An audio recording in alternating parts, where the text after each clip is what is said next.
అమెరికాలో ఒక రాష్ట్రం ప్రభుత్వ స్కూల్స్ లో ఉండేటటువంటి లైబ్రరీస్ నుండి బైబిల్ ని నిషేధించింది. బైబిల్ అనే దాన్ని అమెరికా వాళ్ళు నిషేధించారని చెప్పి రాశాడా, వీడియో చేశాడు. ఎప్పుడు చేశాడు అనుకున్నారు? జూన్ 6వ తారీఖు చేశాడండి. నిజంగా అంత విచిత్రం అంటే జూన్ 6నేమో మనోడు బైబిల్ వ్యాన్ అయిందని సంకలు గుద్దాడు. కరెక్ట్ గా తర్వాత రోజే 7వ తారీఖు అప్పీల్ జరిగింది. ప్రకృతి ఎక్కిరిత్తు, ప్రకృతి వెనక సీటు చూపిస్తూ మన కరుణాకర్కి జూన్ 7వ తారీఖున అదే డేవిస్ స్కూల్ కు సంబంధించినటువంటి విద్యార్థుల పేరెంట్స్ తిరిగి కంప్లైంట్ రైజ్ చేశారు, అప్పీల్ చేశారు. మీకు తెలిస్తే పెట్టేవాడు కూడా కాదేమో ఆ వీడియో. నిజంగా కరుణాకర్ని మామూలుగా ప్రకృతి దెబ్బే లేదన్నాయి. నీకు మాత్రం మామూలు ఈ విమానం మోత మోగించింది.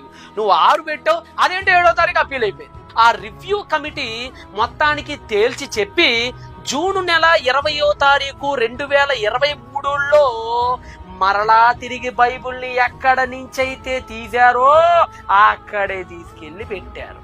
అంటే మన కరుణాకర్ని ప్రపంచాన్ని బైబిల్ ఎక్కిరిస్తూ తొడగొట్టి మీసం తిప్పి ఎక్కడి నుంచైతే తీసేశారని సంకలు గుర్తుకున్నారో నోట్లో బెల్లం మొక్కేస్తూ మరలా తిరిగి అక్కడే రాజసింహాసనం మీద కూర్చున్నట్టుగా కూర్చుంది బైబిల్ గ్రంథం.